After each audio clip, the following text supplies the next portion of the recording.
72 సార్లు ఫోన్లో మాట్లాడి అక్కడున్న మాజీ ఎమ్మెల్యేతో కలిసి కలెక్టర్ని కూడా దాడి చేసిండ్రు.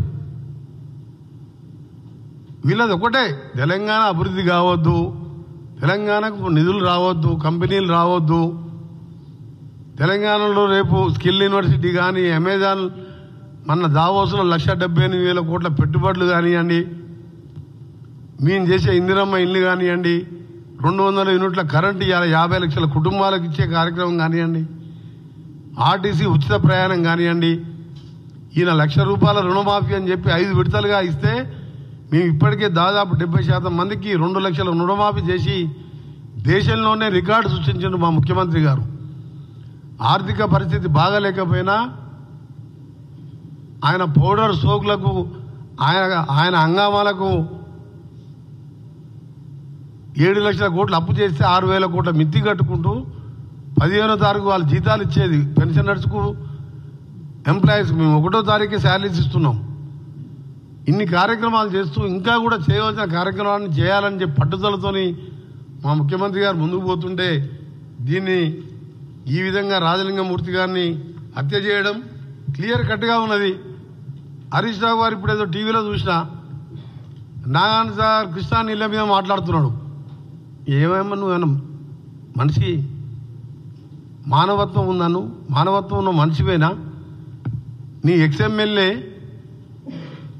జడ్పీ చైర్మన్ భర్త చంపిండని చెప్పి భార్య భర్తను ముడుతుండే వాడిని వెంటనే పార్టీకి వెళ్ళి సస్పెండ్ చేసి లొంగిపోమని చెప్పేది పోయి డైవర్ట్ చేస్తాను. కానీ కృష్ణా వాటర్, ఎవడు కృష్ణా వాటర్ కారణం? మా నల్గొండ జిల్లాలో సాగర్లో ఉన్నది. ఆ రోజు నీటి వాటర్ పంచుకున్నప్పుడు ఆంధ్రాకి ఎక్కువ ఒప్పుకున్నది, రాసిచ్చింది వీళ్ళు. ఆ నల్గొండని మహబూబ్నగర్ని ఎండబెట్టినందుకే ఆ 2 జిల్లాలో ఒక్కొక్క సీటుకే పరిమితమైండు. మా ఒక్కొక్క ఎమ్మెల్యే 60-70 వేలతో గెలిచిండ్రు.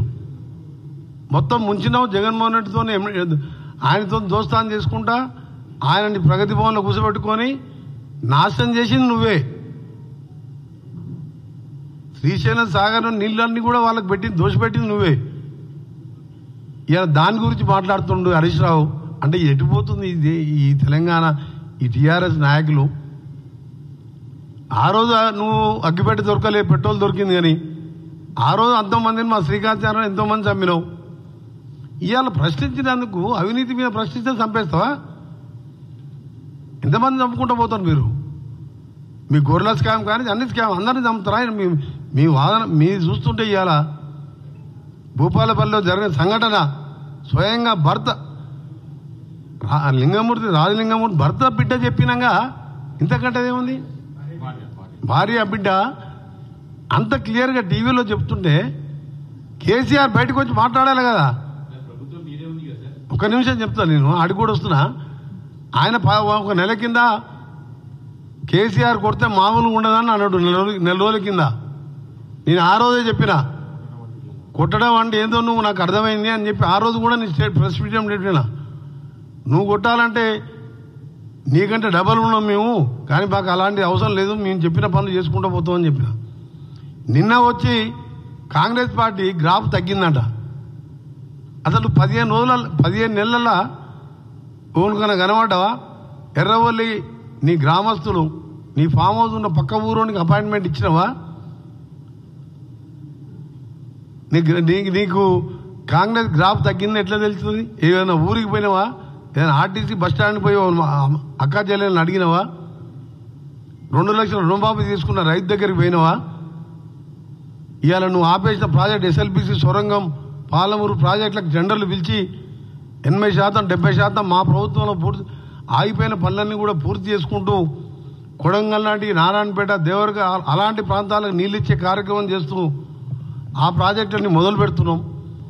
నిరుద్యోగుల కోసం స్కిల్ యూనివర్సిటీ కాదు, 56,000 చిన్న కారణాలతో నువ్వే కోర్టుల కేసులు వేయించి వాళ్ళకి అపాయింట్మెంట్ ఆర్డర్లు ఇవ్వకపోతే 12 నెలల కింద ఆర్డర్లు ఇచ్చి 1 సంవత్సరంకి వెళ్ళి జీతాలు ఎత్తుకుంటున్నావు, ఉద్యోగాలు చేస్తున్నావు. ఏమైనా అంటే అన్ని మేమే రెడీ చేసి పెట్టినావు. అన్ని రెడీ చేసి పెడితే నీకు ఆర్డర్ ఇస్తానికే నీకు టైం లేదా? నీకు అప్పుడు అన్నీ సాల్వ్ చేసుకుంటూ ముందుకు పోతుంటే ఈ ప్రభుత్వాన్ని నిన్న ఆయన మాట్లాడుతూ గ్రాఫ్ తగ్గిందంట. గ్రాఫ్ తగ్గిందంటే ఏంది? ఇట్లా మర్డర్లు చేపించి ఇలాంటి హత్యా రాజకీయాలు చేపించుకుంటూ నీ కొడుకు నీ పేరు ఆ పేరు డైరెక్ట్ వాళ్ళ బిడ్డే చెప్తుంది కదా, ఇక చాలా అప్రూవ్. ఇంకేం కావాలి మీకు? అందుకనే మీ ఒకటే చాలా బాధ ఉదయంతో చెప్తున్నాం. మీ ఎమ్మెల్యేలను కానీ మినిస్టర్లను కానీ సామాన్య ప్రజలంతా కూడా ఇవాళ దాన్ని మీరందరూ కూడా చూసిండ్రు. ఈ పార్టీ మేము వచ్చినప్పటికెళ్ళి వచ్చిన రెండో రోజు మూడో రోజుకెళ్ళే మా మీద ఈ గవర్నమెంట్ ఉండదు ఈ గవర్నమెంట్ ఉండదు అంటే ప్రజా పోరాటాలు మా తప్పులు చూసి పోరాటం చేసి ప్రతిపక్ష నాయకుడు అసెంబ్లీకి వస్తాడేమో అనుకున్నాం. ఒక్కసారి అసెంబ్లీకి రాలే, ఫామ్ హౌస్లో ఒకసారి నిన్నొకసారి కనబడ్డాడు. ప్రతిపక్ష నాయకుడు అంటే ముఖ్యమంత్రి తర్వాత ఎక్కువ బాధ్యత ఉన్న నాయకుడు ప్రతిపక్ష నాయకుడు. ఒక్కసారి ప్రజల సమస్యల మీద మేము చేసే మంచి చెడ్లు ఇది మంచి ఎట్లా కాదు ఇట్లా పోనీ ఎప్పుడన్నా 5 ఎమ్మెల్యేలు ఉన్న మా బట్టి గారు ఒక్కరోజు ఆబ్సెంట్ కాకుండా ఒంటరి పోరాటం చేసిండు 5 ప్రతిపక్ష నాయకుడు పాత్ర పోషించావు, మా గ్రాఫ్ తగ్గిందంట.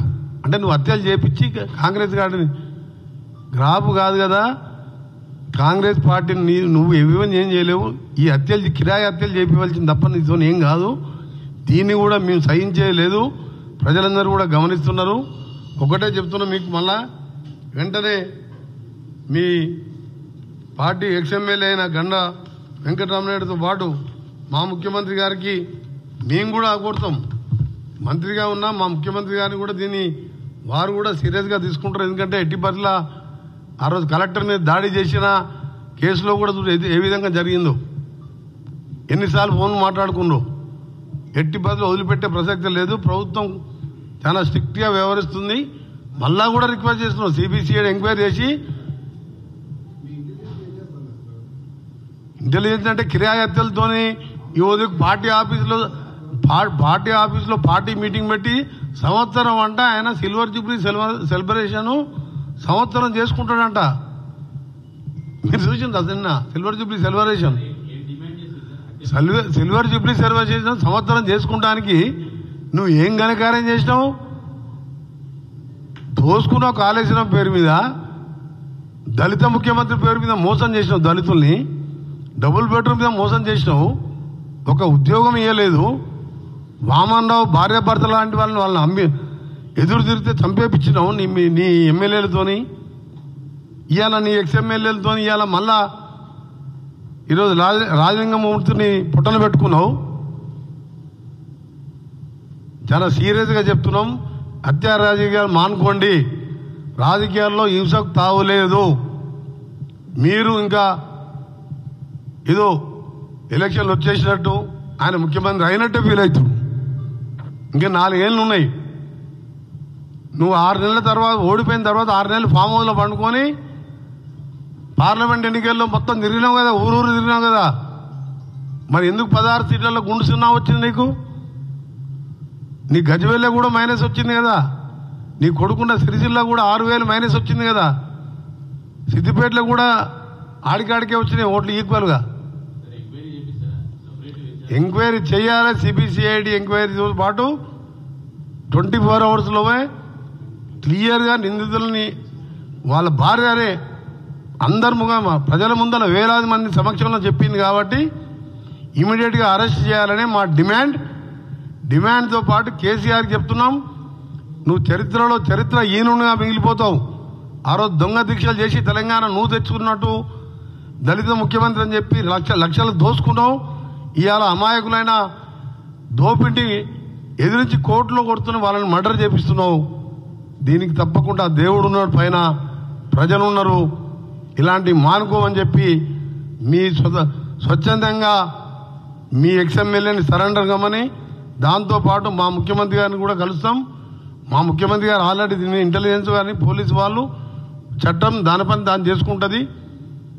ఇవాళ మేము డిమాండ్ చేసేది ఒకటి కాదు 2 కాదు, కలెక్టర్నే ఏకంగా కలెక్టర్ని కూడా మర్డర్ చేయడానికే పోయిండ్రు మీరు.